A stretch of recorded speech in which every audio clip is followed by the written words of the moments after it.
Alright, hello Daniel, hello listeners. Hello. Welcome back to another episode of Two Broke Brokers. Good to be here. Excited to be back doing this. It's been a couple of weeks since we recorded. Yeah, you don't have COVID anymore. I'm not going to get infected, I hope. Well, yeah, inshallah. You'll be fine. You'll be fine. I do not want COVID again. I've had it once or twice and it was fine, but by the sounds of things, whatever you had, I can avoid having. So. Mate, I was fucking... I noticed this is recorded, but Daniel just physically moved away then. Subconsciously, yeah. I acted on that. Yeah. I was written off, did a holiday, got back, and just... my body gave up on me. I couldn't smell anything. You know, still had a bit of taste. It could have been bugs or something. It could have. Right, this is because you never got tested, you idiot. So no, I know. Fuck that. I've technically been COVID free throughout the entire thing. Oh, man. But yeah, wasn't going to get tested. But yeah, total right. I had a fucking cold sore come up. I was honestly couldn't fucking move. Excellent. Couldn't move. So yeah. Good to be back at full strength. Hey, the strongest survive, you know? Exactly. Sometimes I wish it had killed me off. Sometimes just to broke a broker to give a fuck. Yeah. Speaking of, mate, how have you been for the past couple of weeks? Not too bad. Here we are in our second quarter of the year. Yeah, we fucking hell. In April, the first quarter just flew by. Good strong start to the year, to be honest. So I'm feeling pretty chill, but there's a lot of stuff that I'm pushing towards, and just the classic scenarios and stories really that I don't want to bore you with, Josh. So April is not good yet, but we shall see. It is. It seems to be pretty slow across the board. You know why it feels like it's going fast? I read a theory on this the other day. Okay. When you're 1 year old, right, that first year is 100% of your life, right? Right. And then year 2, that year is 50% of your life. Yeah, okay. And then every year you go on, it gets smaller and smaller. That's why it feels like it moves faster. I'd be like 8% older or something. Is that yeah, exactly. It's 8%. Yeah, exactly. That's a good one, man. Yeah. Especially when it's my mum's birthday and I'm like, it's okay, you're only 2.5% older than you were last year. Exactly, mate. Exactly. Okay. Yeah. There you go. So, but yeah, I've got a little bit of money now, so I can actually go out and have a nice dinner. So I've been enjoying what we would call the luxuries, having a nice dinner. Fair enough, mate. Fair enough. Yeah. I went to a restaurant at the weekend there, and we got the menu and looked at the a la carte, of course. I was like, oh, main course, 230 dirhams? Fucking hell. I'll just have 4 starters, please. I was ordering all the tacos and stuff, but the tacos were excellent. So after I had 2, I was like, you know what? I'm going to stick with this. Yeah, I think still in the mentality of being a broker. I went to Brass Monkey last weekend, right? Have you been? Yeah, I have been in cool place, Blue Waters. They've got bowling, arcade, really cool place.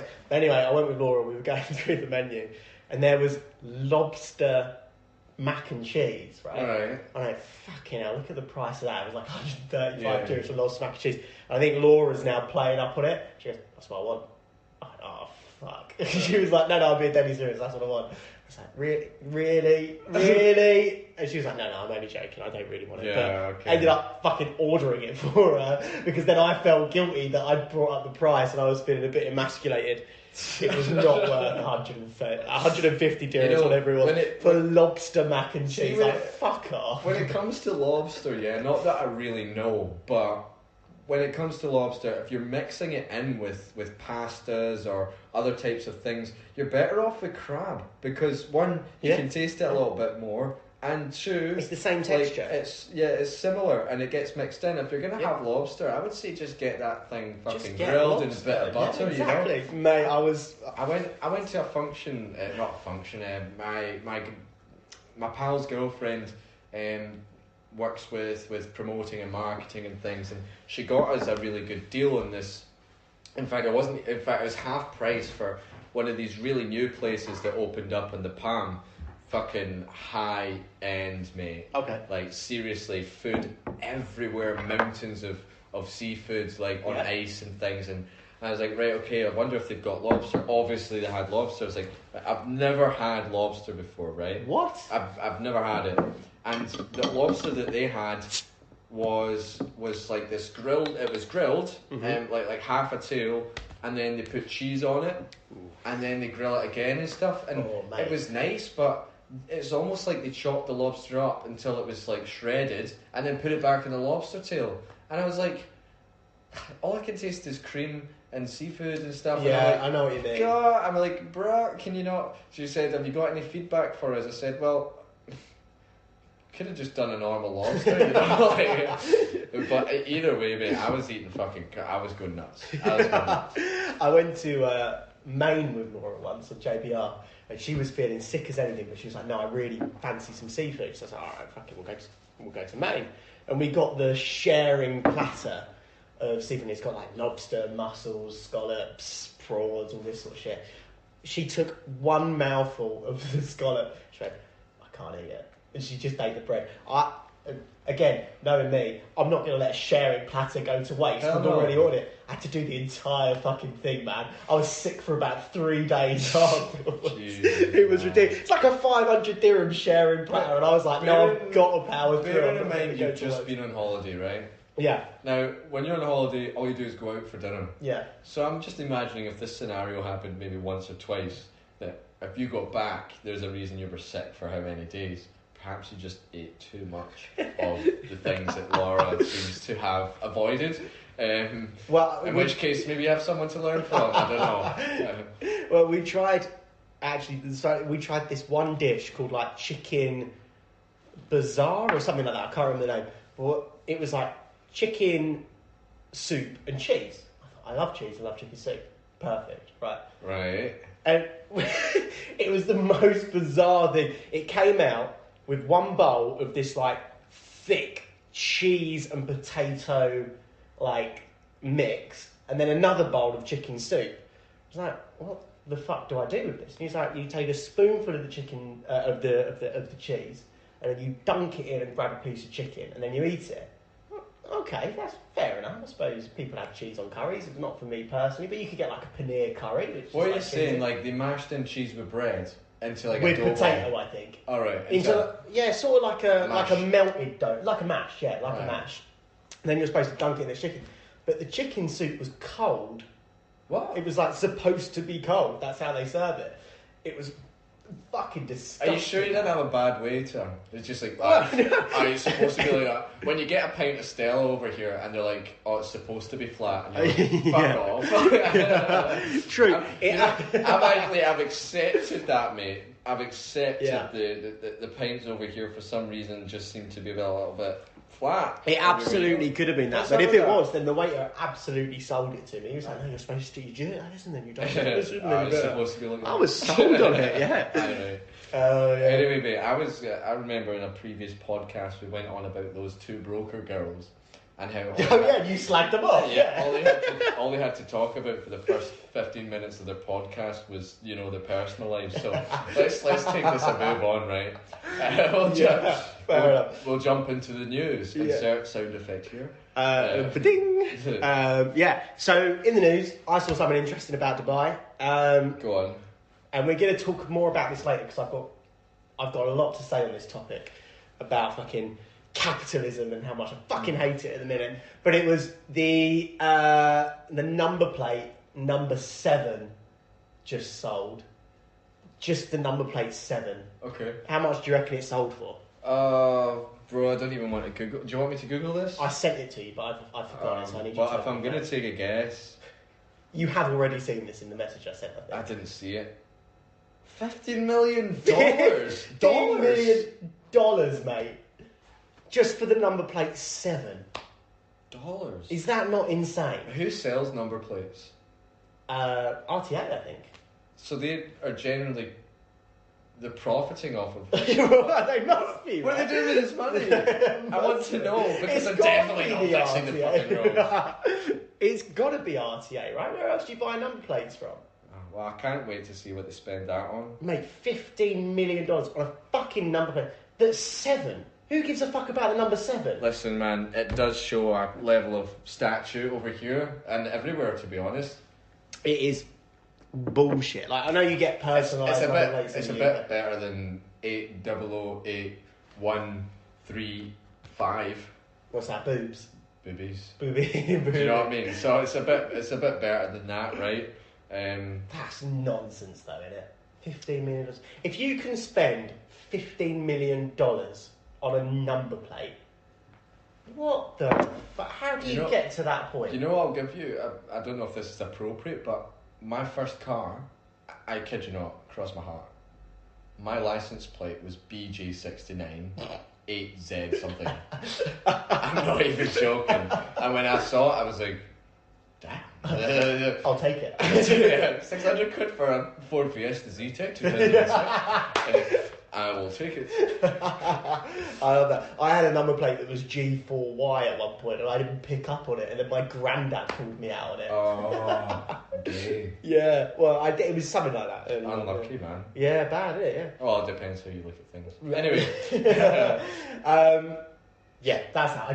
We're going to get into that. That's a bit nuts, to be honest, on the news. Bullshit, man. $50 million for the number 7. There you go. $50 million. I was listening to the BBC News World podcast this morning. Check you out. And something came up about Kanye West, and I thought it was absolutely hilarious. Mm-hmm. But then afterwards, I thought, this is a fucking disgrace. So okay. I first found it funny, then I was like, no, that's wrong. Right. So here it goes. So Kanye West bought over a school, and last year it was opened. It was released as, I don't know what it's called. It's a Christian school called something, and that he owns. Right. And so he as a private owner of a school, which isn't unheard of. I mean, everything over here is privatised. Oh, it's in Dubai. No, it's in the US. Everything in the US is more or less privatised. The UK, they have public and private schools. Yeah. Anyway, so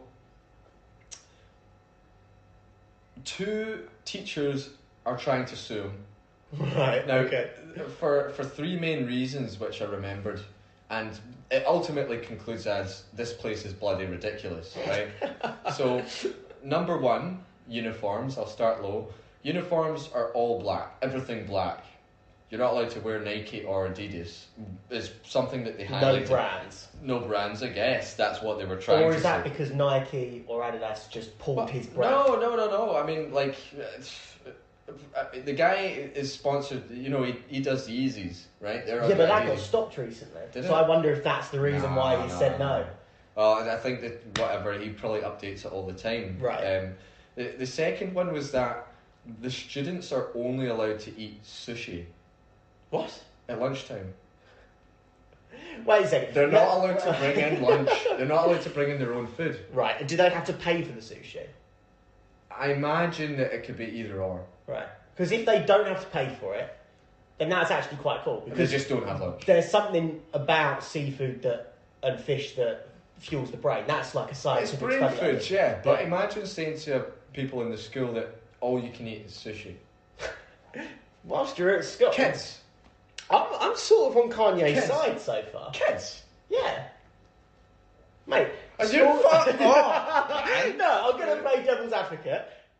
A school uniform, whether it's all black or whatever, is good. It's a school uniform. I believe it stops bullying, because if people can't afford certain things, then you don't get to see that in school. A uniform is good. I don't give a fuck if it's all black or if it's all white or whatever. A uniform is good. Tick for that. Yeah. Sushi, brain food. If he's giving it away for free, lovely. If he's charging people for it and he's not letting them bring their own food to school, that's a different story. He's not letting anyone bring their own food to school. Right. Kids. I don't know about the staff. They probably sneak something in. I would. I mean, a bit of sushi on the side is not bad. But also, I love the idea that Kanye West himself is patrolling the school, making sure no one's got any lunchboxes. Because surely teachers would go, fucking I'll get to my point after this. Sorry, right? I'll tell you the third one. Is that no one's allowed to go in the first level of the school. It's got stairs up to it's G+1 or G+2, I don't know. Right. But on the first level, no one's allowed to teach in there because Kanye's afraid of stairs. What? This is what they told me this morning, and I was laughing. I was like, "What the fuck is this?" And then I thought, "Hold up, people can make these rules in a school. Do you know what I mean? Like, where did you come from? I came from the Kanye school where we only ate sushi and we weren't allowed on the first floor. We're not allowed upstairs. Yeah. But what's happening on that first floor then? Nothing. It's just an empty. Why didn't he get a ground level school then? It's something I'm going to look into, because as far as I know, no one used it. This is the most bizarre thing I've ever heard. But my point comes down to like privatization, right? Yeah. So obviously, like, Kanye bought a school, and you know, okay, the guy's got money, he can buy it, blah blah blah. Yeah. It's an investment opportunity at first, right? You look at the numbers, you think it's viable for me to buy a school. I'm going to make it a Christian school. And you know, we'll benefit, and no one. It's the BBC, right? So you don't know what good this school has actually brought. Oh, it's just right. Yeah. But what you can say is, like, 2 teachers are suing Kanye over the fact that some of his rules are absolutely fucking ridiculous. Now that I can believe. Yeah, but right. One, quickly, if he's done this as an investment opportunity, he's a dickhead, and we'll talk about this later. He should just be doing this because he wants a school to help nurture the young. Secondly, these teachers suing just don't work for the school, right? Why take the job and then listen, sue? The reason that they're suing is because they're trying to publicise that what is going on in the school is not right in the first place. It doesn't matter if it's right or wrong. It's a private school. You don't have to send your kids there. It's a choice. It's not a public school where if you're in the catchment area, your kid has to go there. Okay. This is a private school that you must have to apply for to get in. We're going to have to look up this, right? Because if I had a school in my hometown, there was one school, right, for that whole town. Mm-hmm. Now, that's like, I don't know, 8,000 to 10,000 people. Right. That's right. All with kids. Yeah. Now, one school. Someone buys it over and only sells sushi, and they say you're not allowed upstairs. What are you going to do? Yeah, but it's. I think that's apples and pears. Who's going to drive me to the schools around the place? Because we don't get buses, and my parents are going to have to. It's very inconvenient, especially when they're working. Yeah, all right, I get that. If it is the only option, but it's just fucking ridiculous. Let people bring in a packed lunch. Yeah, but I disagree. This is a private school. You would have to apply for it. You know what you're getting Who yourself says it's into. a private school? The fact that he is the sole owner means it's not owned by the government. It means it has to be a private school. So people need to pay to get in, right? Otherwise, he wouldn't make any profit. Yeah, people would have to apply. It's not like a state school. It's not. This is the only school you can come to. This is a private school. Oh, right, okay. This is like parents. Because it's the parents, it's not the fucking kids, is it? Parents are going, I'm going to send him to the Kanye West school. Mate, if you ate sushi every day for lunch for 3 years, would you be sick of it? Yeah, but in the same way, if I ate McDonald's every day for lunch for 3 years, I'd be sick of it. Yeah, exactly. But I'd be better off for it. It's like having an apple every day. Would I be sick of it? Yes. Does it keep me healthy? Yes. Anyway. Does it keep the doctor away? Yes. Well, sushi, all it is rice and fish. Yeah. With a bit of avocado or something in it. Yeah.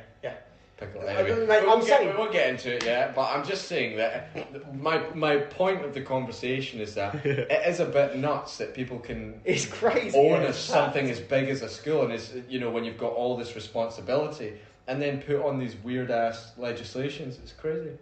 It's like, surely there must be some sort of not international standard, but country standard. Yeah, you say standard that, rules and regulations. You can only eat sushi. Like, that would be flagged in my books. I'd be like, guy, you gotta give them some options here. Well, one day they'll have tuna and one day they'll have salmon. Like, fuck off. Alright, question then. If a workplace implements a dress code, do you have to adhere to the dress code? Respectfully, yes. Right. And if you didn't comply to that dress code and you got fired as a result of it, is there any legal comeback? No. Okay. So if a workplace then said, if you're eating at your desk, all you're eating, or in the office, all you're eating is sushi, and then if someone brings in a hamburger and starts to eat it and they get fired as a result, is there any legal comeback? Well, what I'm saying is... Yeah, no, that's true. That's true. There is legal comeback or there isn't? I would say that, well, I would give them a warning if I was the employer and say you should eat that in the kitchen because you're only allowed to eat sushi at your desk. But if it continues, It's so ridiculous. if it continues like it's hamburgers so there, ridiculous. and morning, then yeah, I'd fire them off the basis of his contract. But my question is... So, that's a good idea, right? What you're saying, I get your point, right? A kid signs a contract for his school that says, I will only eat sushi every single lunchtime. Yeah. And if they sign that contract, then you can't exactly sue them over it, That's right? what I mean, yeah, exactly, yeah. If those kids do it. So yeah, Yeah. fair enough. Yeah. But my question is... It must be specified in the contract though. Yeah, exactly. But otherwise you're just going to get general complaints. Now, I think these two teachers have a lot more to complain about than just the food, the clothing and the upstairs scenario, which is But completely they bizarre. applied for this job and they must have known these facts going in, surely.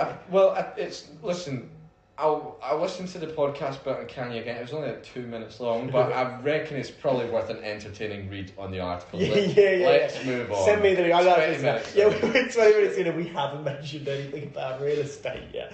All right, I have a bit of news for real estate then. Announced today in Gulf Times or Collegiate News or whatever it is, the most transient type of properties in Dubai are 2 bedrooms now. 2 bedrooms. Which is quite interesting because it was studios and 1 beds before. So, yeah, the most transactions in terms of sales and rentals shows that more people are leaning towards 2 bedrooms, apartments. The For villa families, is something right? different. Well, that was going to be my question to you. Why do you think that is? There's more families settling down here. Okay. And those who were expats are now popping out some bread. Yeah. Yeah. But do you not think a lot of individuals are relocating to Dubai? Yeah, definitely. So why is 2 beds overtaking the studio and the 1 bed market? Well, another reason could be shared accommodation. Yeah. Families, mainly shared accommodation to be honest, and maybe partnered investors. You know, if 2 individual expats are like, let's buy a place, alright then, 50-50, let's go. Yeah. Well, that was I would say mainly families. Yeah, so that's sort of touching on the reasons that I read about, is that it's to do with financial stability. People are prepared to... Long-term contracts as well for families. Long-term contract for families, but people are more inclined to get 2 bedrooms because of their current fear of the financial market globally.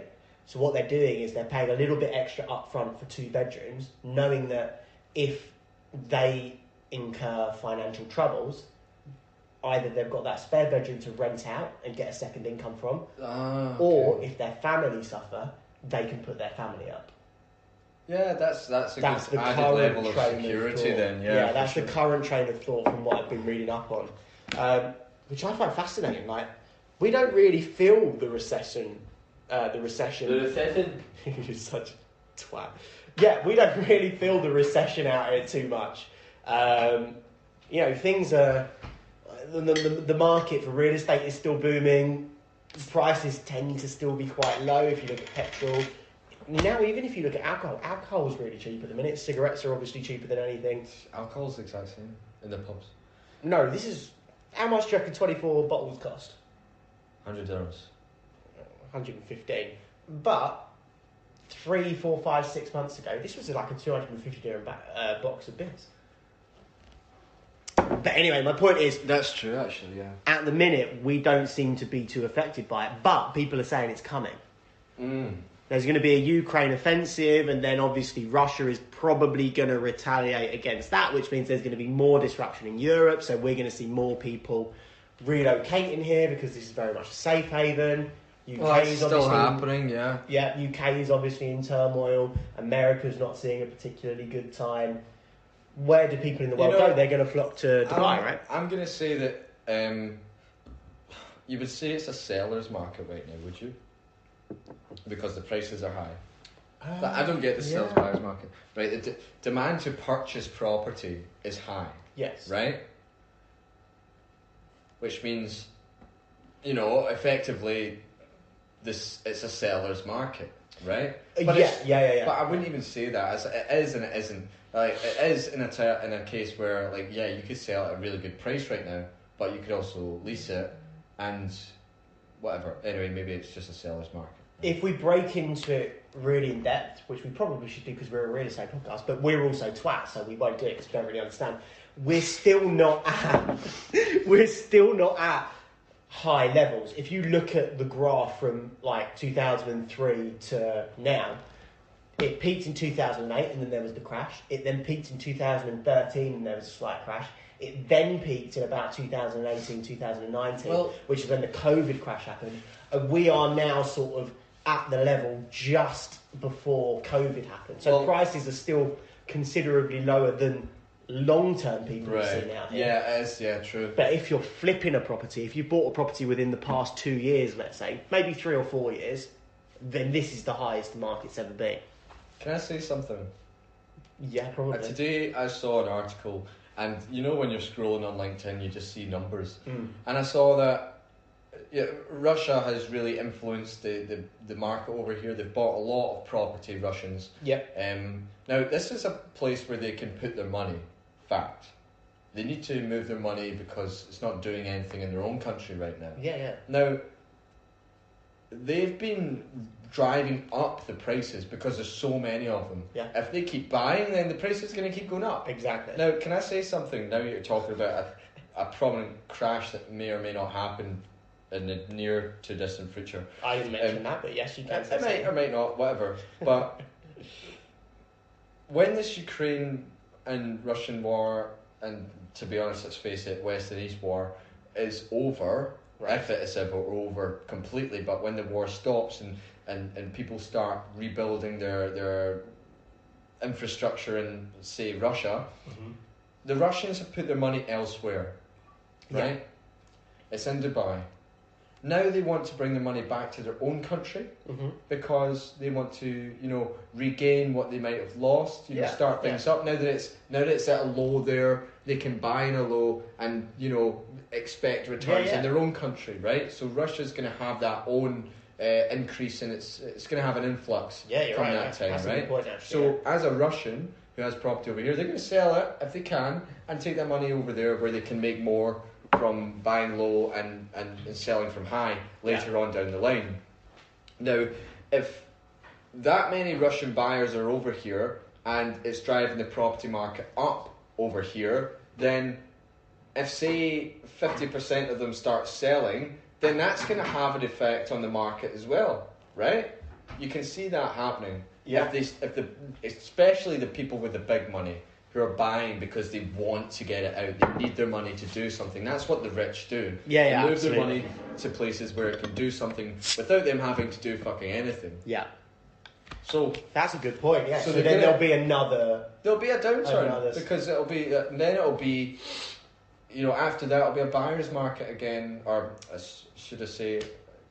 But let's say, so all of these Russians have bought up all of these apartments and all of these villas. They now want to go back to Russia. Or put their money back there where they can use it while it's at a low and they expect a high instead of a low and expecting low. But who's then going to be the market coming in and buying that up? Because what we're seeing at the minute is there's a big influx of Russians, but there's also a big influx from the rest of the world because everybody's coming here as a safe haven. So when/if this Ukraine war ever finishes and the Russians want to sell up and put their money back in Russia, at the minute we've got high demand but quite low supply. That's going to then be flipped because we're going to have this abundance of Russians, which means the supply is going to go right up, but everybody who wants to be here will already be here, so the demand will be very low. So that is what will dictate the crash. Well, I think when that happens, we'll find out how affected the world was by this war. Do you know what I mean? Yeah, but what I'm trying to say is... Because it might not just be the Russians who sell, but the people who stay here, why are they staying here? Is it for any other reason? That's going to be the question, yeah, because once the war ends, let's say Ukraine can then go back to Ukraine, Russia can then go back to Russia, everybody in Eastern Europe can go back to Eastern Europe, but a huge outflow of nationalities and people owning properties, but then what is the income going to be? Because everybody who wants to move here would have already moved here by that point, and the people that are selling up and leaving want to go back to their own country because now it's a bit safer. So that is going to cause a crash because standard supply and demand. If supply outweighs demand, prices drop. I would take it easy on the word crash, right? Right. Because you could also change that with correction. But do you not think we're still correcting? I would say that it was corrected to a certain extent. It came back up and it's continuously going up right now. Yeah, it's still creeping up, but I think we're at a pretty solid level. If you look globally, square footage wise, price per square foot, we're still relatively cheap. Like if you look you look at buying an apartment in the marina with a sea view, we're one of the cheapest places in the world you can buy an apartment with a sea view. Sure. If you look at it on price per square foot. So do you not still think that actually we should keep on going up? If we look at the global market, we're a long way off. Could you imagine a London property with a River Thames view? That's even a little fucking... It's, you know, you see memes about it on fucking Facebook and stuff. You'd get a shoebox for like £1,000 a month. Whereas here, you can rent an apartment. You can rent a studio for like 60,000 dirhams a month. This country, in terms of its property, is what, 30, 40 years old? Yeah, compared to London, where it's 100, 200, 300 right, years old. Okay, so with that in mind, right? Yeah. Now we're thinking proper future tense here. But Dubai, although it's got a vision for 2030 and where will it be in 2050? Where will it be in 2080? Now, specifically, where would the buildings be at that point? And exactly that, and where's it now? It's relying by 2050. It should be purely relying on nothing. Like forget about oil, sort of thing. Yeah, You know absolutely, what I mean? absolutely. Like forget about that money. What the incentives will be business tax, luxury. But by 2050, global warming.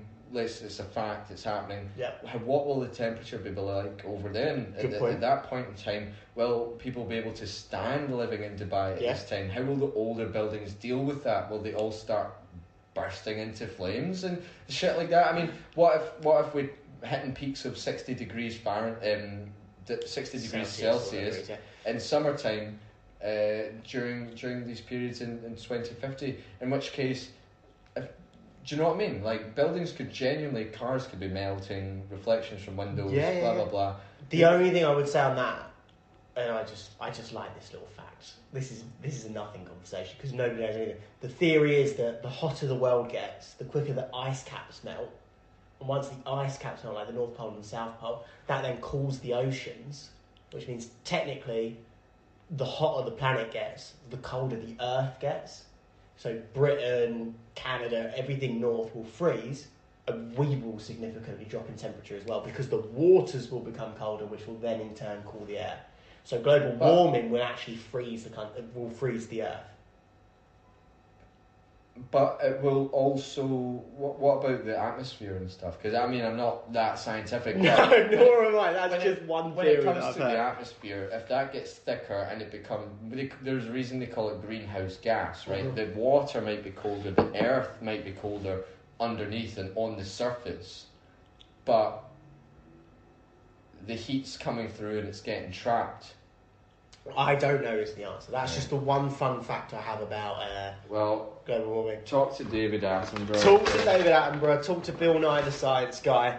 And, interesting stuff. Alright, so, Daniel, I've picked the topic to discuss this week. Okay. And it's the end of the world, basically. Oh, no. Yeah. I want to talk about how mass production is ruining all of our lives. Mass production of everything? Mass production of everything. I'll give you an example. I'll tie it back to real estate, right? If you go even to your apartment that you used to have in the marina in Trident, right? Nice, spacious, big balcony, all that sort of stuff, right? If you now go into like the brand new Vida or something more recent, teeny fucking tiny. Because in Dubai, what they're doing is quantity over quality. They're thinking, right, how small can we make our units so that we can make more units? In the UK, it's a similar thing. All these new houses are popping up, these new housing estates, these new builds, and it's a lack of character just to pop up so that we can deal with the fucking growing population, right? Mm-hmm. My point is, how fucked is that? Well, I get what you're saying when it comes to global scale. Especially when it comes to certain parts of housing. Now, I don't have many international examples, but if I can take the UK for one, then, a developer buys over a plot of land, starts building houses on them. They all tend to look the same. Yep. At a certain standard, which can sometimes vary. It's the Stepford Wives theory, is that everything is the same, and you come out, you're all driving the same cars, you're all doing the same school run, all the husbands are doing the same fucking work run. Stepford Wives, everything is the same. I'm fucking sick of it, man. I'm fucking sick of it. Do you want to go to, Sweden or something? I want to kill myself, mate, because I think the world is over. I think this is the reason that the world is over. This was always happening. What do you mean this was always happening? No, this was always... It's not like an inconsistent thing. As long as you've been alive, it's been happening. As long as we've been alive, it's been happening, yeah. But another example is cars, right? 10 years ago, I used to fucking love cars. Growing up, I used to be so into it. I used to love Top Gear. I used to have this Top Gear DVD, right? And it was, I don't know, a certain series, but it had a game attached to it, where the game was, it showed you a square, zoomed-in picture of a part of a car, and then you had to guess what car it was. Okay. Right? And I could fucking nail every single question on that DVD. Because you've done it I was the 100 fucking expert at it. Yeah, but even before I'd done it 100 times, and I'm only 10 years old at the time as well, I could fucking nail it, right? What I'm telling you now is, you drive a Mitsubishi Atrage or something, right? Yeah. I drive a Hyundai Accent. Okay. If it was late at night, we both had our headlights on, you would fucking struggle to distinguish between those two cars, right? They are remarkably similar.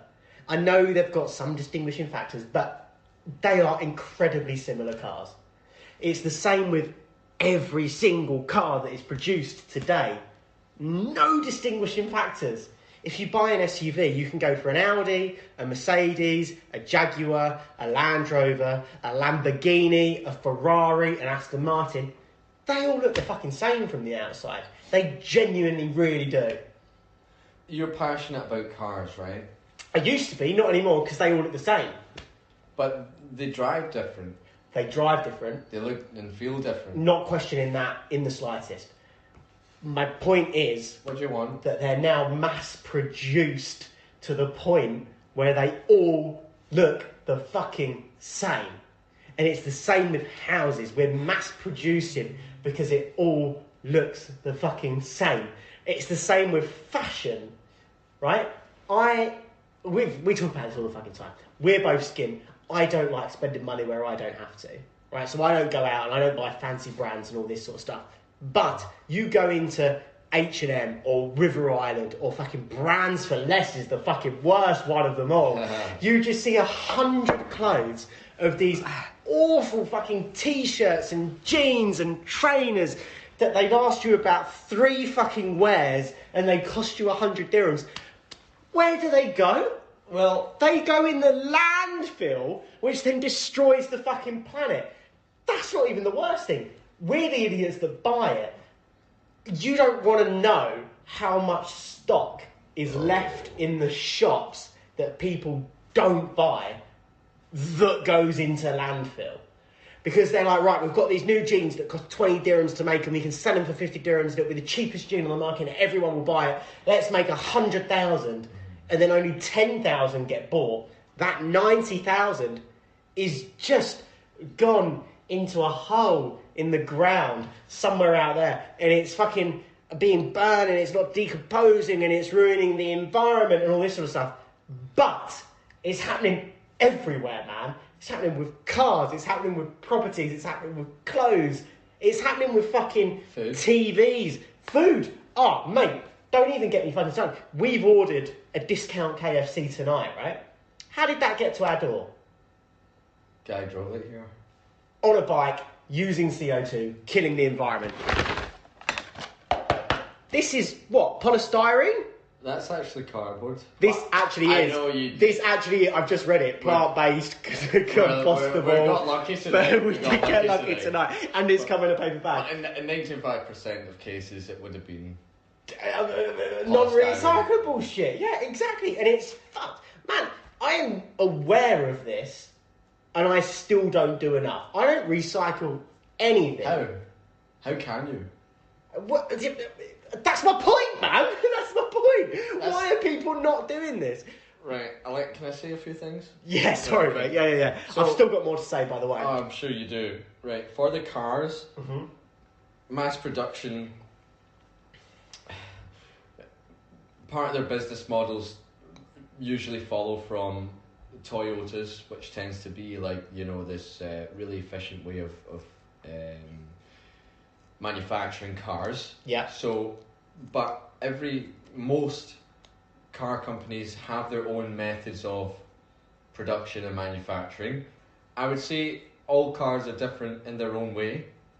Yeah. Right. I would buy, for example, a Volvo with a certain personality. If I wanted a Lamborghini, then I know I'm buying an up-range car. If you're saying they all look the same, I disagree to a certain extent. Oh, don't even fucking get me started. I do, mate. But when it comes to the cheaper cars, it comes down to you're mainly looking at what's the better runner.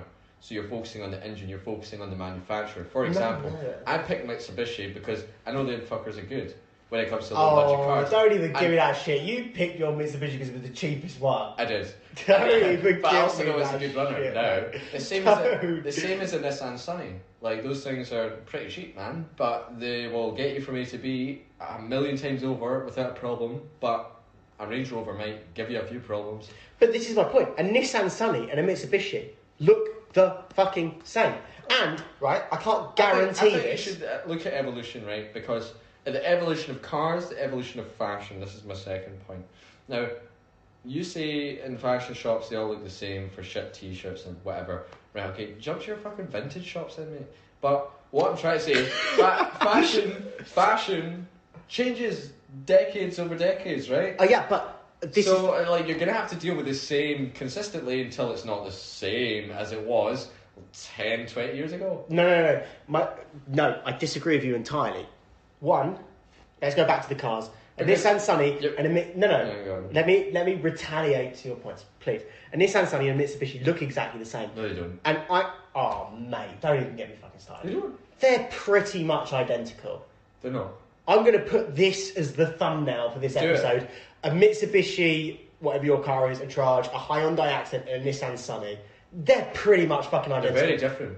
I think most people would rather drive the Hyundai at this point. No way. I'd rather drive your Mitsubishi. Anyway, my point is, right, I don't know... You've got a longer saloon car, it looks a little bit more established, and it's got a bigger engine.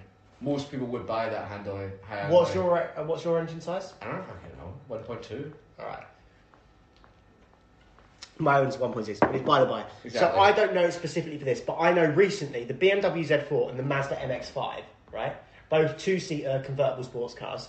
They are made in the same factory. Yeah. They have the exact same chassis and the exact same engine. I said most car companies have their own manufacturing, most of them. Not all of them. I don't even think it's all of them. You look at... I didn't say all of them. I said some of them. Anyway, it's being mass-produced and it all looks the exact same.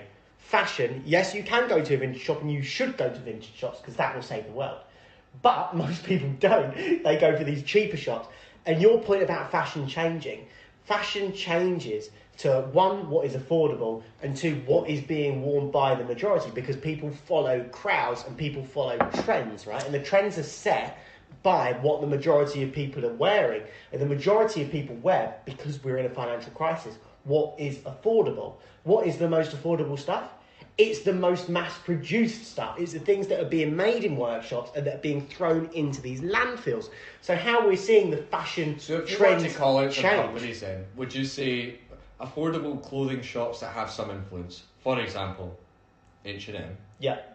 Zara. Probably Zara, yeah. River Island. Primark. Yeah. All this sort of stuff Primark. should be destroyed. People should be buying a pair of jeans that will last them decades. Right, okay. Instead, people are buying a pair of jeans that last them a year or two max, and then they go and buy another pair of jeans, and then they go and buy another pair of jeans.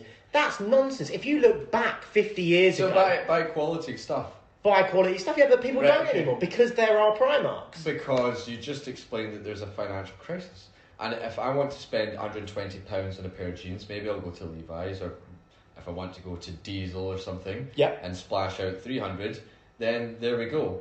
But holy shit, I've got no money. What am I going to do? Well, how about I go to Primark and I buy myself a cheap pair of fucking trousers, and when they're done, I'll throw them out. No, mate. But if you go to Levi's and you spend that 300 dirhams, you're sorted for a decade. Why do you still... If you go to Primark, you're spending 150 dirhams every fucking year. It's costing you more in the long run, and it's fucking the environment. I'm going to end this with one simple point. Go for it, because this isn't actually my main point, by the way. Right. Do you still drive a rental? Yes. Me too. Okay. Why? Because...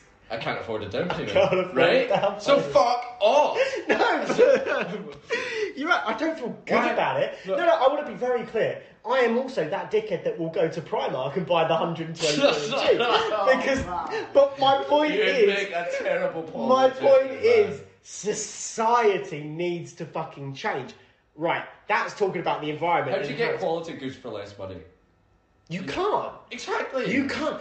But what I'm saying is, shit quality will cost you more in the long run, so you save up. This is the problem that our generation has, is that we have credit cards, we have finance, we have overdrafts, we have all this sort of shit. We have, what's it called? Instalment payment options. We don't have to save up for anything anymore. This is another huge, huge problem with our generation that's going to fuck up the world, is that if you look 50 years ago, people would look at a car and say, I can't afford that. I'm going to save up a year's paychecks so that I can buy a car. As soon as we learn to drive, we can go and say, right, I want the brand new Fiat 500. Don't know why that was the first car that jumped to mind, but we're rolling with it. I want the brand new Fiat. It's economically free. Let's say Ford Fiesta. That's a bit of a better one. I want the brand new Ford Fiesta. That's £40,000. Shit, I can't afford £40,000. No worries, Mr. Joe Bloggs. I'm the car dealer in this situation. No worries, Mr. Joe Bloggs. I can give it to you for 200 quid a month. Or suddenly I can afford 200 quid a month. And then I financed a car that I can't fucking afford. I'm making nothing. You're effectively renting that car like we're doing now. It's fucked, man. It's fucking up your finance. It's fucking up the world. What happens to that car? So what are you talking about ultimately? Capitalism. Do you really want to go down this road? Yes, I do want to go down this road because I fucking hate it, right? And I've got 2 more points that I need to make. Okay. I realise this isn't being very coherent. My first point is, if you go back to the Neanderthals' age... Bloody hell. Oh, they definitely had the newest Nikes. No, let's just go back to it, right? There's the flight or fight survival mode, right? You've heard of that theory. Presumably everybody has. You know instantly whether you can stand up and fight someone, or you know whether you need to run away. I wonder if they fought over rabbits to use the fur to cover their balls. Nature has been doing it for years. You avoid the red stuff, you go for the green stuff, you know what's healthy, you know what's not healthy. Basically, back in those days, there was sort of like almost a hive mind, right? Everybody was so in tune. You had a gut feeling as to what was right and what was wrong. I don't know about you. This is going quite deep. But everybody I talk to at the minute is quite miserable. Do you think that's fair? Everybody's unhappy in their job. Nobody's earning enough money. There's a war going on. There's a financial crisis going on. Do you know what I mean? There seems to be sort of like a Mardy vibe in the air. Is that fair to say? Well, I want to say that, you know, people are focusing on, or they should focus on, how they can make sure that they achieve and feel good about what they're doing and are reaching and progressing in their own personal goals, regardless of what's going on in the world. But that's becoming ever more unachievable because of social media. Different story. We'll talk about that a different way. Sure. But do you think there tends to be quite a mardy quite a moody vibe in the air? Please let me finish my point. Just give me that. You asked me a question, and I'd say there's always something to complain about. There's always something that can put you down. But do you think we're complaining more often?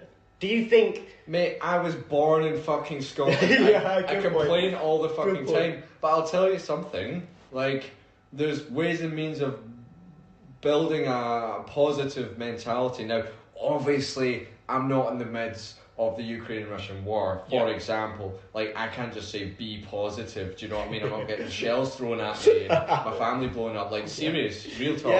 I'm not, it's not happening to me. But the best that I can do is, you know, acknowledge, yes, that's happening. I could complain about it. Yeah, I listen to the podcast in the morning. Yes, I read the news. And shit, there's a lot of rubbish and negative things happening in the world. Right. Okay, but how does that affect me right here, right now? Right now, that's not affecting me as much as it could be. You're right. Yeah. So I'm still focusing on me. It's all I can do. And if they were in my position, they would do the exact same. If I was in their position, you know, I'd be shit myself, and I would probably, you know, be very negative. But in their position, I'm sure they're trying to maintain a hope, positivity, because, you know, people survive off of hope. People try and push positivity because it pushes them to, well, have hope and achieve something and make sure that they can get out the other end better than where they are now. So. I understand all that, but that hope, that striving to be something better is becoming more and more unachievable. And you can argue it's because social media makes it more unrealistic. You're always chasing this constant high. But what I'm trying to say is we've all got that sort of feeling that we can't, you know, there seems to be this negativity in the world at the minute. Is that our ancestral caveman gut instinct kicking in that the fucking world is about to end? And the fucking world is about to end because of this mass production bullshit. It's because we're now all mass producing bombs and guns and tanks and nuclear weapons that can end the world with the push of a fucking button. Or is it just that because of mass production, creativity is being stifled? Right? Look at it. If you look at the London housing market, it's been established for hundreds of years. There's beautiful architecture and they're spacious and they've got these gorgeous shared gardens. And then you go to these new build housing developments and they're teeny tiny and you've barely got a space to breathe in because it's mass production. You come to Dubai, you look at Arabian Ranches 1 and they're huge square foot plots with massive gardens. Okay, they look a bit dated, but you've got the space. You look at Ranches 3, which has just opened. Fuck all, mate. It's Stepford Wives, which we mentioned earlier. It's same, copy and paste, copy and paste, copy and paste, small as possible, get as many units in. You look at it with cars. You go 50, 60, 70, 100 years ago with cars. How fucking gorgeous does every car look? Well, beautiful. Right, I now understand what you're coming from, right? Because 100 years ago, I would go back 100 years ago, even 50 years ago. Now, the people who, houses, for example, the people who build their own houses are using traditional methods of construction, right? I want to design in whatever, a house that I really want to live in and blah, blah, blah. People can still do interior design in a copy and paste job. Their house next door might look the same from the outside, it's different on the inside, but you can still bring in creativity to those sort of things. And mass production, in terms of, right, okay, I live in a community where all the houses look the same, then that's going to be cheaper than my own individual house being built on a plot of land and blah, blah, blah. So it goes on. Do you know what I mean? You don't get your own fucking car designed. You don't get your own... It changes everywhere. I don't design my own clothing. But maybe you can used to, man. But like then again, now we're going into sort of a promotion of what are the better brands to use? For example, if you went into clothing, what brands do you know that are the more sustainable ones? No, I don't agree with that at all. Because I don't think there is truly a sustainable brand out here. It doesn't matter if it's Ralph Lauren or Balmain or fucking, I don't know, Lacoste, any of that. I don't think that matters, man. I think it matters. You should buy the sustainable stuff that's typically unbranded, or you should go to a vintage shop and buy the reused stuff and put together an outfit, and that doesn't exist anymore. You should be able... It doesn't exist as much over here.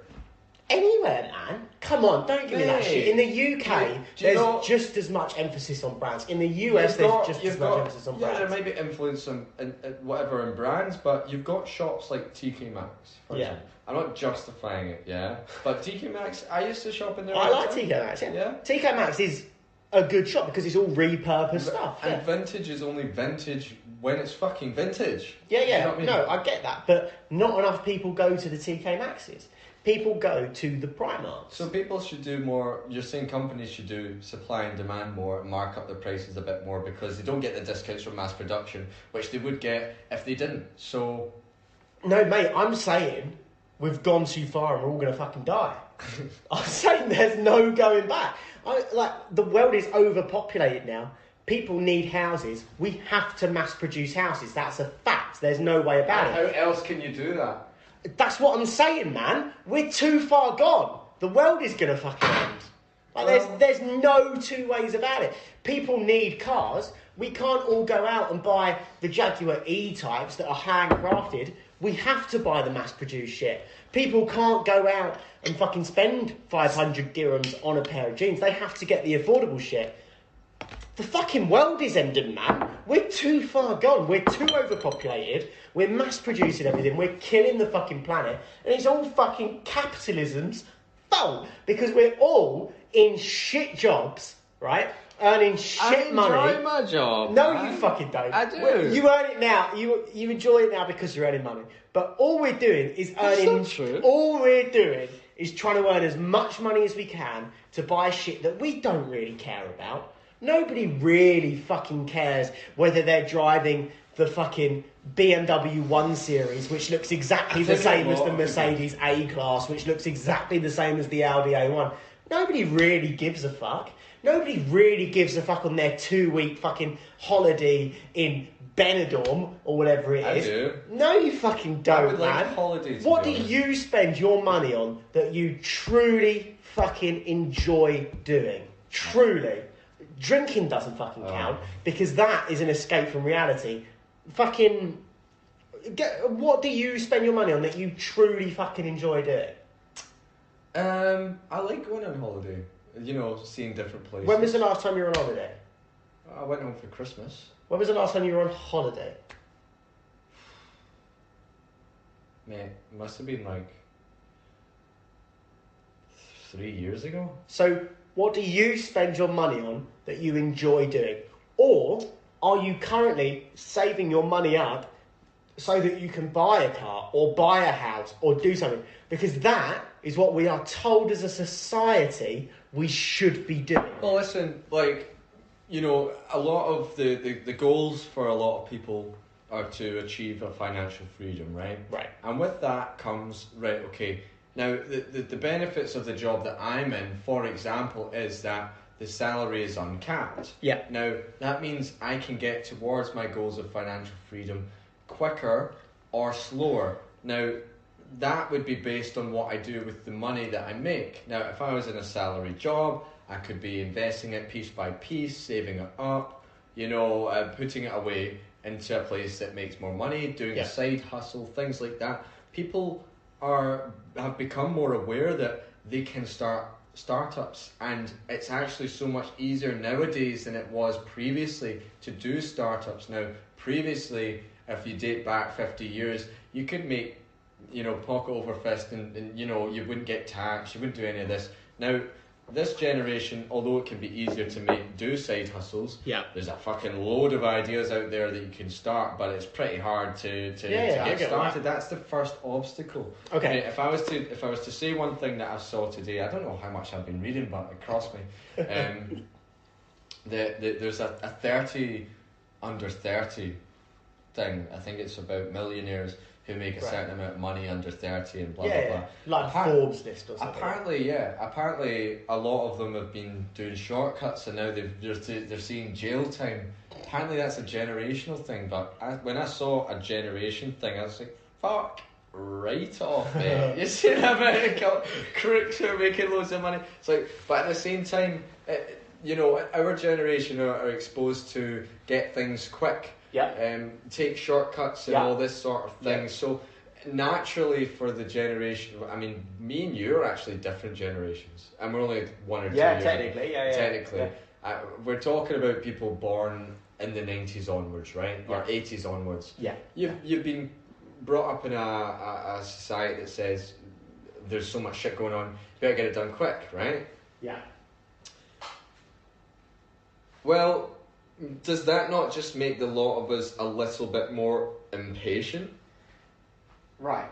Yes, we're all more impatient, and that's what's fucking up the world.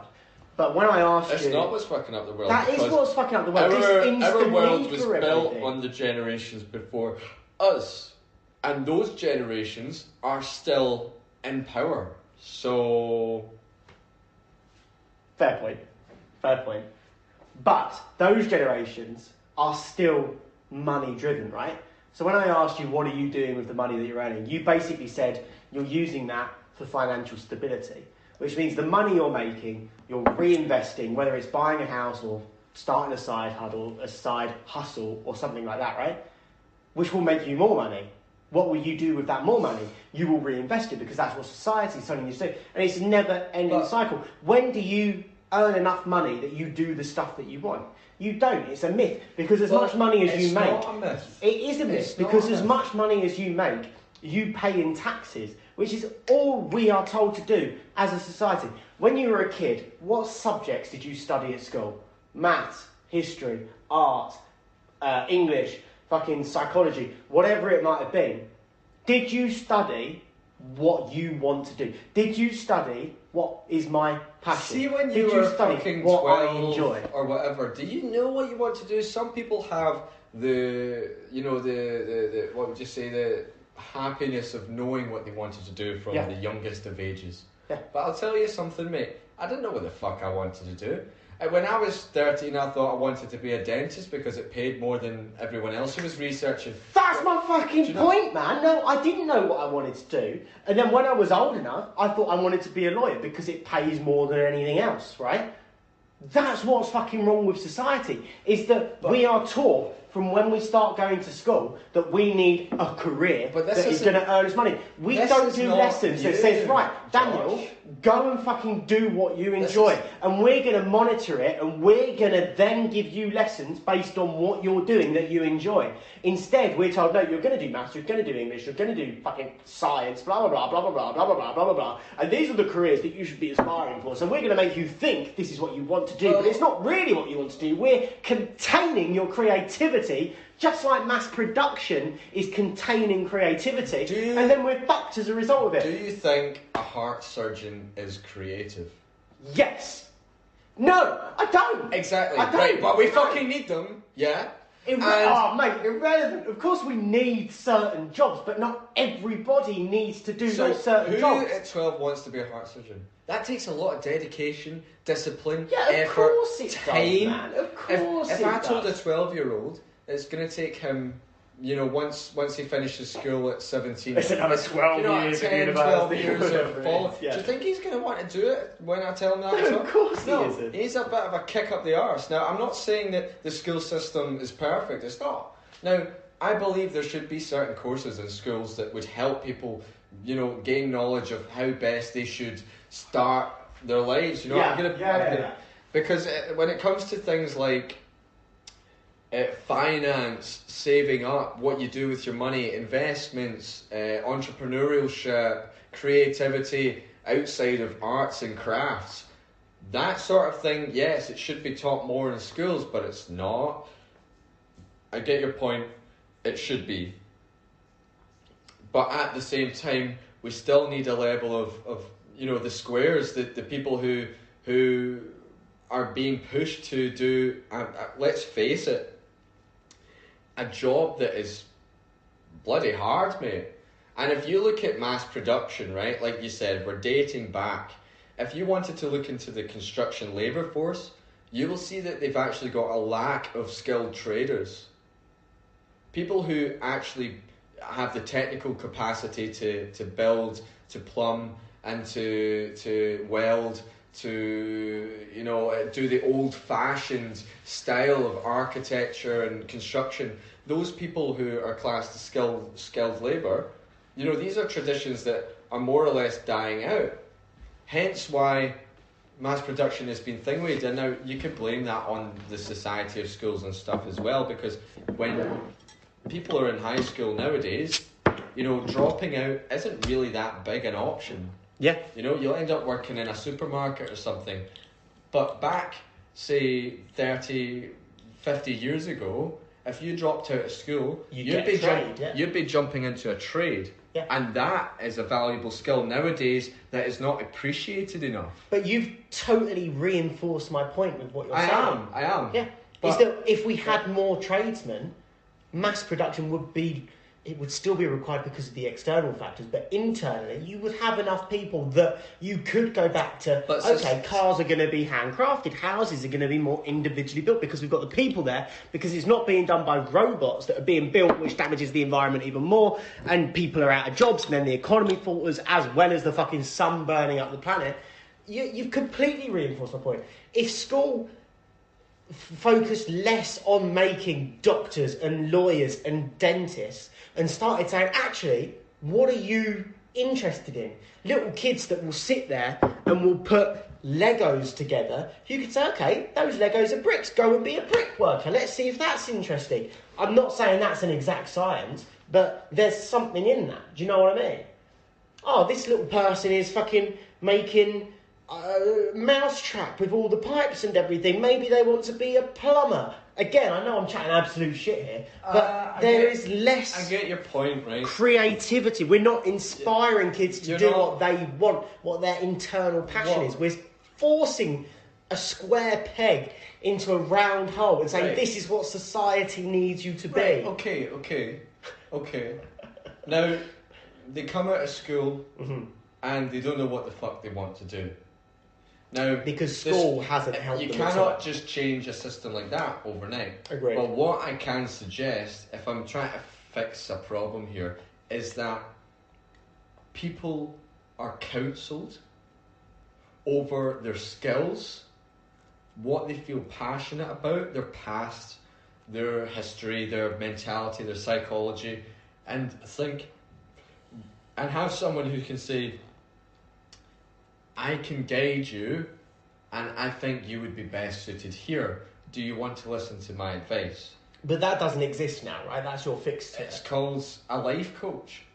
Yeah, but now you can actually get courses on this, right? You're absolutely right. And you can actually look for life coaches, and life coaches, certified or not, will go through the same points as every other life coach. Oh, mate. They'll talk about your strengths, weaknesses, what you desire, what you want to do, and see, at the end of the day, they might point you in the direction of a salary job, yeah? Yeah. So why aren't you in a salary job that you like? You know, when I worked at Asda, yeah, and I was stacking supermarkets, yeah, I was happy. Yeah, of course, because there's no responsibilities, yeah. No, it's not about the responsibility. It's about, I could be productive, I could work hard. It's easy to physically work hard when you're in this sort of labourous job. It's easy to work hard and feel satisfied at the end of it, as long as the pay is okay and fair. Yeah. And you know what? You might not increase an intellectual ability, but there's been cases that have proven that more labour-intensive jobs leave people feeling a little bit more happy, depending on their circumstances and all these other things. Yeah. But it comes down to, like, people who work with their hands more because it's are physically more happy. Rewarding. Because listen, if I was back, you know, where I was back home, and I was working with my dad, we were doing working class stuff, and we were that's what it was, right? We were just building houses and with other builders and stuff like that. And that's what we were doing. I guarantee you, like, at the end of the day, when we all go for a pint in the pub, we're all laughing, we're all joking. Yeah, absolutely. And we have a lot to complain about because we're all getting fucked over by government and blah, blah, blah, blah. Yeah. But And none of that is our responsibility. We've got our own worries to worry about. As long as we put food on the table, we know we've worked hard, we know we can have that beer and have a good time. Do you know what I mean? Yeah. And then you can seclude yourself from certain points of time. So if you want to be a guy who wants to be an entrepreneur, then or someone who wants to make their own money and live and seek that financial freedom, then keep it in mind. You're going to have to recognise what you're breaking out of. The generation, yeah, mate, and do you know what I mean? It's almost like breaking out genetics. That's what you're doing. Listen, you need to look at it and think, I can be more. It comes with its own burdens. Yeah. But I can experience more, and I might learn more. Will I ever be satisfied doing what they do? Not right now. Yeah, mate, no, I totally get that. Going back to your point on life coaches and stuff like that, mate, up until about a month ago, I thought a life coach is the biggest wanker you can ever fucking meet. It's a load of wishy-washy nonsense. Actually, it's not. A life coach is fucking exactly what we need when we're fucking 12 years old. Because teachers are supposed to be your life coaches. No, teachers... They don't have the time, mate. They don't have the time, and they've got curriculums that they need to meet, and they've got targets that they need to meet, so they're fitting you in the pace. You need a life coach when you're 12 years old. Because now, if I was to get a life coach, I'm only 25 years old. It's hard for me to change industries. Imagine if you're 30, 40, 50 years old and you have this realisation that you're miserable with what you do, you seek out a life coach. It's near damn fucking impossible for you to change industry. So you might be destined on this path of fucking... You can't just focus on this one industry that you may or may not have a lot of experience in. But a life coach is about bringing out your passions and talents and skills and weaknesses and saying, right, what can we actually do right now? Like, okay, you don't like your job, you don't like anything about it. Yes, it puts money on the table. Are you in a position to leave that job? If you're in a dead-end job and you've got a family and you've got everything, sometimes you cannot fucking leave. No, I agree. You've got responsibilities, mate. But a job is where you spend most of your fucking life. You spend it, on average, 9 to 5, 5 days a week. So you know that's what? The majority of your So life you is know spent what? there. That should be the first thing you fucking Then fix. And money, let's not forget, money is not a natural thing. This is a human concept that we have constructed. The same as time. Time passes, but we've put an emphasis on time, right? So we have been told as a society, as a person in society, that we have to go to work for a set time to earn a set amount of money. None of that is natural, mate. None of that is natural. If we're unhappy with a thing, our natural instinct is to change it. If we're unhappy with our lives, we look at what's taking up the most of our lives, work, and we should change that. However, society has put us in a place where, because we're so constricted with time and tied down by money, we can't do that. So we continue to be miserable, paying into this system which frankly doesn't fucking work and is going to destroy the fucking world, just to be miserable. It's fucked, mate.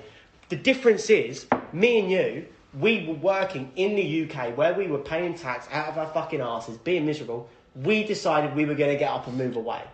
And can I just say, I still believe real estate is the biggest problem of it all, because we breed this toxic masculinity culture. But we at least had the fucking gumption or the balls to move away. But it's fucking worse here, man. The ability to then earn uncapped earnings and give you that financial freedom is fucking worse than being tied into this system.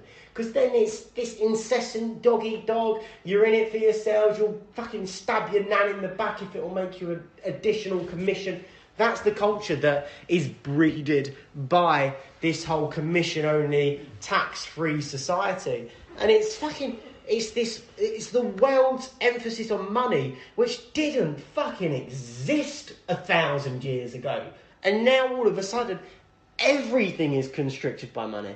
Where the fuck did that go wrong? And the only way to make money is to destroy the planet. If you look at it, the biggest GDPs are fucking oil, kills the planet. What's the next biggest GDP? Travel. It's all using up fucking fossil fuels and stuff like that. It's killing the planet. Fashion, the fashion industry is fucking huge. It's destroying the fucking planet because it's fast fashion and it gets chucked in here and it gets chucked in there. Construction, technology, batteries. It's all fucking killing the planet. And it is something that we have invented to make our lives, to be frank, worse. Easier in certain circumstances. And the more populated we become, the worse it's becoming. And population will just continue to increase, which means space will become less, which means we need to produce more houses and more fucking things. The world is fucked, man. We're all going to fucking die. Well, that's what you got scientists for. I don't even know what to say, mate. I'm just trying to think of solutions. Mate, I've been trying to get this off my chest for a while. The start of the day when you said you had a rant, I thought, fuck, alright, okay. But I didn't think it'd be 40 minutes long. But I'm impressed. And to be honest, you said a few points that, you know, it was like a round, full circle, there you go. And I was like, you know what, I do understand where you're coming from. And I've listened to it all. And frankly, I agree with most of it. Yeah, we are stuck in a certain society that says 9 till 5, for example. That says we need this, we need that, and you need money at the end of the day, and everything that's producing that is costing the world and the planet and sustainability.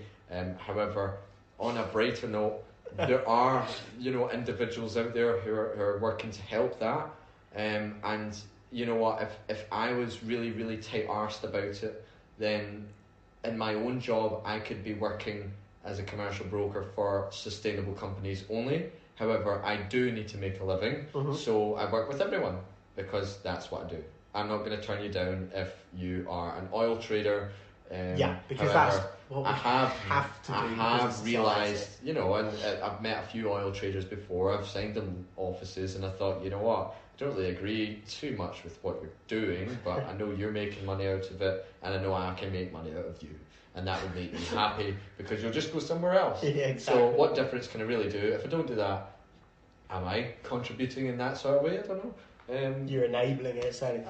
yeah, but anyway. I agree with a lot about what you're saying. I think when it comes to schools and things like that, I'm just concluding the matter that, you know, life coaches are actually incredibly beneficial when it comes to, you know, coming to realise, but then 100% so is a fucking joint, mate. Like, if you want to go and jump into the woods and have a smoke, like, do it, because, like, that shit opens your mind up. So does acid, so does drugs, and we don't need to talk about that right now. No, exactly. But can I just say one thing on that point? But there's a reason. I don't recommend drugs. I do not recommend them. exactly. I'm just suggesting them in a medical sense. But also, there's a reason why most governments around the world don't want you doing drugs. And let's be real, it's not because it's bad for your health, because so is fucking drinking, so is driving. There's other reasons for it. We won't go into it. Think about why the government doesn't want That's you a doing bit more drugs. conspiracy-led, but... It is, yeah, you're right. But caffeine is a drug and you're allowed that. What's caffeine? Caffeine. Caffeine, right. Caffeine is a drug and you're allowed that. Because that doesn't open the mind to make you realise that fuck these capitalist bullshit pigs. Well, listen, mate, I think this is another one we won't I be think promoting. if you want, like, listen, we're not smoking anything, we're not taking anything, but here we are talking about it, not because we've had drugs in the past, but because we are just aware, to be honest. Exactly. Yeah. And we see films where people take drugs and the Jonah Hill films. Listen, everyone can talk about it. Everyone can talk about this. Everyone can, you know, take the time out, take a seat by themselves and think about where they are, where they want to be, and, you know, what their options are. But at the end of the day, you know, we all realise that we're part of the society. Some are more oblivious than others, or naive, or things like that. And sometimes ignorance is bliss. Or some people just don't care. Some people are just happy to do it. Yeah, exactly. You're absolutely ignorance right. Can be, you know, bliss. And would you rather be ignorant, or would you rather be the person who... Would you take the blue pill or the red pill? Exactly.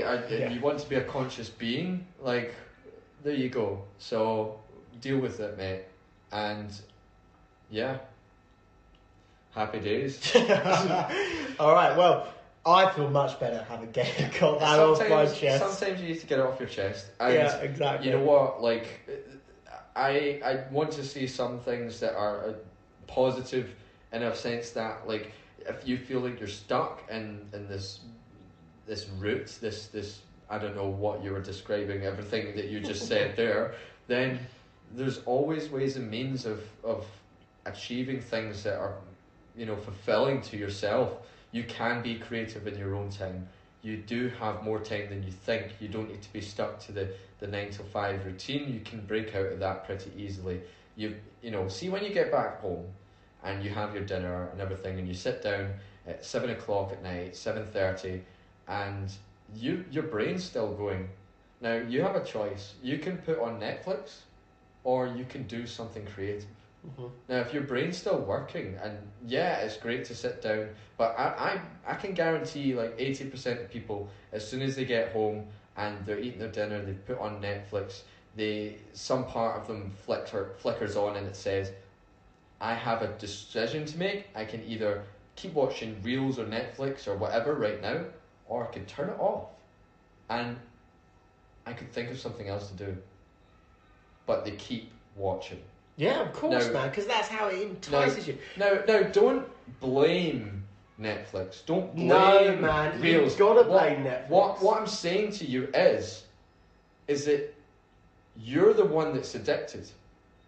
Yeah, don't because tell they get you addicted, man. Who gives a fuck? I give a fuck. Listen, you know that Netflix. You pay Netflix. Yeah, because they play on my endorphins, which gets me addicted. Yeah. The best way to look at this. So you made a decision. No. Don't blame anyone else. No, man. No. When it comes to shit like that, you're the one who made that decision. Like I just said, you're having your dinner, and you felt it as well, mate. I saw it in your fucking eye. This little moment flickers in your mind. Should I turn this off, or should I keep watching? Because I could do something else. And that's it. Turn it off. And then think of something else to do. It could be reading, it could be building yourself. And by the way, that is not in my discipline book. Well, actually, yeah. All right, then. Let's bring this conversation to a close. You're absolutely right. I would just say that Netflix, when you're watching a series, there's a reason that they've got a next episode button, which, by the way, you don't even have to click on. It automatically presses for you if you leave it for a certain amount of time. 4 episodes. And then it comes up with the are you still watching? But my point is, that is how they get you. Anyway, talking of creativity, I know somebody sat to my right that's doing something creative in their spare time. Yeah. How's your book going, Dan? I forgot to ask you at the top of the episode. I asked you to bring an extract with you today. I did, yeah, and I didn't. So, because of Netflix, man. I haven't. To be honest, I've been slacking with that. I could go down a long road of excuses, but I think that I don't know enough about discipline to be writing so much about it. So. Yeah, I don't think it would help many people. So you've stopped? I haven't stopped, but I think I would be more inclined to write a book about commercial real estate. Fair enough. And being an agent, because that's what I do on a daily basis, that's what I can practice, and I think that in the future, if I was to publicise it, at least I'd leave Dubai on a high note. Like, right, I made a lot of money. By the way, there's a shitty book for you all to buy. And give everyone in commercial a head start. So, no, I approve. So the discipline book is stopped. This is the same thing that happens to everyone who starts something and stops. Like, they think of a different thing to start. So. The discipline book, I think the some of the passages in it will be useful for other things. Yeah. I think I should keep writing in it. Yeah. I'm not going to stop it. Good. But it might turn into a different thing. Yeah, I think what it is more or less a notepad on discipline in life. Fair enough. So mate. That all ties into each other. It's a draft. Yeah. And it's kind of like a journal. So I started this as well back in time. I did it for about 3 solid years, mate, not joking. I used to put in the date and just type in where I am in life. Okay. And then it could be a month later, or it could be a couple of weeks, or it could be 2 months later. And I did that for like 2-3 years. And then I'd be like, okay, I'm going to scroll back. It went all the way back. And I'd be like, fucking hell, is that what I was thinking at the time? Yeah. And apparently, for the people who are reaching 60 plus, it's a very good thing if you're developing dementia or Alzheimer's or something like that. Or just generally aging in general, like it's quite good for you to write things down of what you're feeling, what you're doing, what your day's like, and things like that. Apparently, it's beneficial. And to be honest, when I was doing it at the time, I wasn't doing it on a daily basis, but every time I'd done it, I felt like it was a milestone, even if I hadn't achieved anything. Oh, good for you, mate. Yeah, I like that. All right, that's quite a nice positive note to end things on. I'm trying. Yeah, no, appreciate it, mate. Yeah, really cool. So, yeah, thanks for listening, guys. I hope your takeaways are that you should all kill yourself because capitalism is going to take over. And if you don't kill yourself, you should write a journal every day and then look back in the box again. But seriously, no, thanks for keep on listening, guys. We'll see you next week unless I've jumped off my balcony. Bloody hell, mate. I don't think that's going to happen. You'll be fine. I'll be fine. No, everything is fine. Anyway, guys, thanks for listening. Sorry for this slightly longer episode. We are trying to keep these under an hour now. But, yeah. Adios. Adios, amigos. Catch you later, guys. Cheers.